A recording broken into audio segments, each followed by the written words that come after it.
Sigandur bridge ಮತ್ತೆ Jog falls ನೋಡ್ಕೊಂಡು full ಮಳೆಯಲ್ಲಿ ನೆಂದು ಮೊದ್ಲು ಮನೆಗೆ ಸೇರ್ಕೊಳ್ಳೋಣ ಅನ್ನೋ ಟೈಮ್ ಅಲ್ಲಿ ಹೋಗ್ತಾ ದಾರಿಲಿ ಸಿಕ್ಕಿದ್ದು ತಾಜ್ ಮಹಲ್ ಗಿಂತಲೂ ಹಳೆಯದಾದ ಒಂದು ಅದ್ಭುತವಾದ ಪ್ರೇಮ ಸ್ಮಾರಕ. ಇದರ ಇತಿಹಾಸ ಅಂತೂ ಅನ್ಎಕ್ಸ್ಪೆಕ್ಟೆಡ್ ಅಂತಾನೆ ಹೇಳ್ಬೋದು. Yes, just like Taj Mahal ತರಾನೇ ಏಷಿಯನ್ 15ನೇ ಶತಮಾನದ ಲವ್ ಸ್ಟೋರಿ ಗುರು ನಿಮ್ಗೆ ಅರ್ಥ ಆಗೋ ಹಾಗೆ ಒಂದು ಫಿಲ್ಮಿ ಸ್ಟೋರಿ ತರ ಹೇಳ್ಬೇಕು ಅಂತಂದ್ರೆ ಇಲ್ಲಿ ಹೀರೋ ಮಹಾರಾಜ ವೆಂಕಟಪ್ಪ ನಾಯಕ, ಹೀರೋಯಿನ್ ಚಂಪಕ. ಹೀರೋಯಿನ್ ಸತ್ತ ನಂತರನೇ ಅವರ ಹೆಸರಲ್ಲಿ ಈ ಒಂದು ಕೊಳನ ನಿರ್ಮಾಣ ಮಾಡ್ತಾರೆ. ಇಂತಹ ಒಂದು ಲವ್ ಸ್ಟೋರಿನ ಕೇಳಿ ಈ ಜಾಗನ ರೀಇನೋವೇಟ್ ಮಾಡಿದ್ದು ಯಾರು ಗೊತ್ತಾ? ನಮ್ಮ ರಾಕಿ ಭಾಯ್ ಯಶ್ ಅವರ ಯಶೋ ಮಾರ್ಗ ಫೌಂಡೇಶನ್. ಸೊ ನಮಸ್ಕಾರ ಕರ್ನಾಟಕ. ಈ ಸ್ಮಾರಕ ಇರೋದು ಜಸ್ಟ್ 25 ಕಿಲೋಮೀಟರ್ಸ್ ಅವೇ ಫ್ರಮ್ ಸಾಗರ. ಹಾಗೆ ಶಿವಮೊಗ್ಗದಿಂದ ಜಸ್ಟ್ 50 ಕಿಲೋಮೀಟರ್ ಇದೆ. ಅನಂತಪುರದ ಪಕ್ಕದಲ್ಲಿ ಇಲ್ಲಿ ಮಲಂದೂರ್ ಅಂತ ಬರುತ್ತೆ, ಅಲ್ಲಿ ಈ ಜಾಗ ಇದೆ. ಸೊ 15ನೇ ಶತಮಾನದಲ್ಲಿ ಈ ಕೊಳ ನಿರ್ಮಾಣ ಮಾಡಿರೋದು ಅಂತ ಅಂದ್ರೆ ಇದ್ರ ಹಿಂದೆ ಒಂದು ಇತಿಹಾಸ ಅಂತೂ ಇದ್ದೇ ಇರುತ್ತೆ. ಸೊ ಈ ಕೊಳದ ಇತಿಹಾಸ ಒಂದು ಕತೆ ರೂಪದಲ್ಲಿ ನಾನು ನಿಮ್ಗೆ ಹೇಳ್ತೀನಿ, ಕೇಳಿ. ಕತೆ ಏನು ಅಂತಂದ್ರೆ, ಒಂದೂರಲ್ಲಿ ಒಬ್ಬ ರಾಜ ಇರ್ತಾನೆ.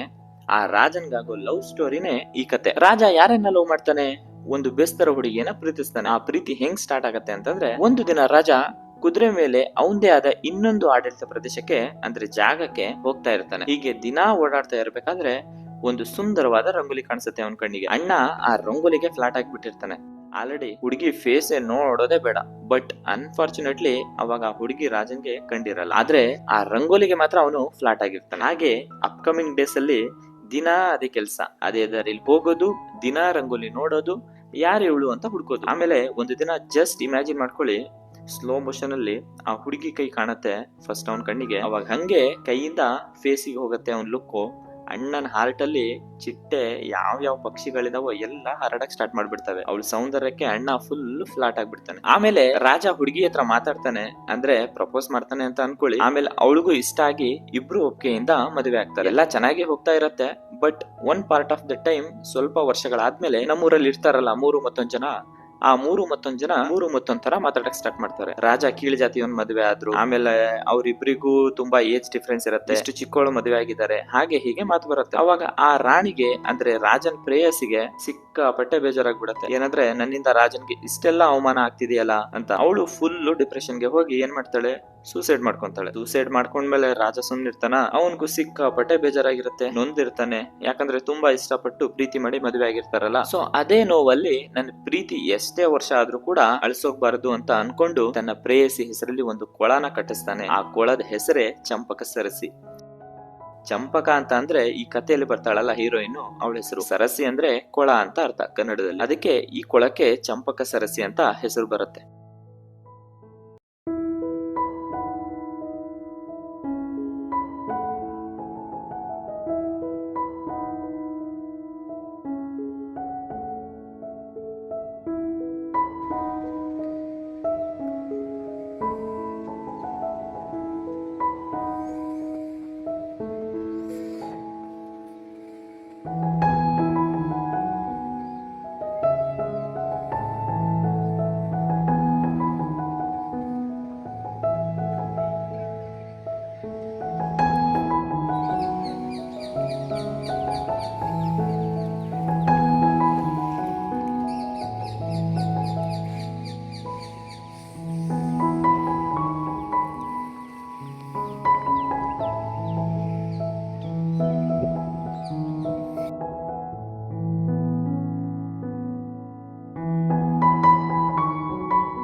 ಸೊ ಇದಕ್ಕೆ ಪ್ರೂಫ್ ಏನು, ಆಧಾರ ಏನು ಅಂತ ನೀವು ಕೇಳಿದ್ರೆ, ಎಸ್ ಇದೆ.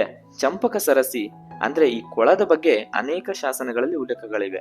ಎಕ್ಸಾಂಪಲ್ 1592ರ ಶಾಸನವೊಂದರಲ್ಲಿ ಚಂಪಕ ಸರಸಿ ಬಗ್ಗೆ ಉಲ್ಲೇಖ ಇರೋದ್ರಿಂದಲೇ ಈ ಕೊಳ ಸುಮಾರು 15ನೇ ಶತಮಾನದಲ್ಲಿ ಅಂದ್ರೆ ತಾಜ್ ಮಹಲ್ ನಿರ್ಮಾಣಕ್ಕೂ ಮೊದಲೇ ಕಟ್ಟಿದ್ದಾರೆ ಅಂತ ತಿಳಿದು ಬರತ್ತೆ.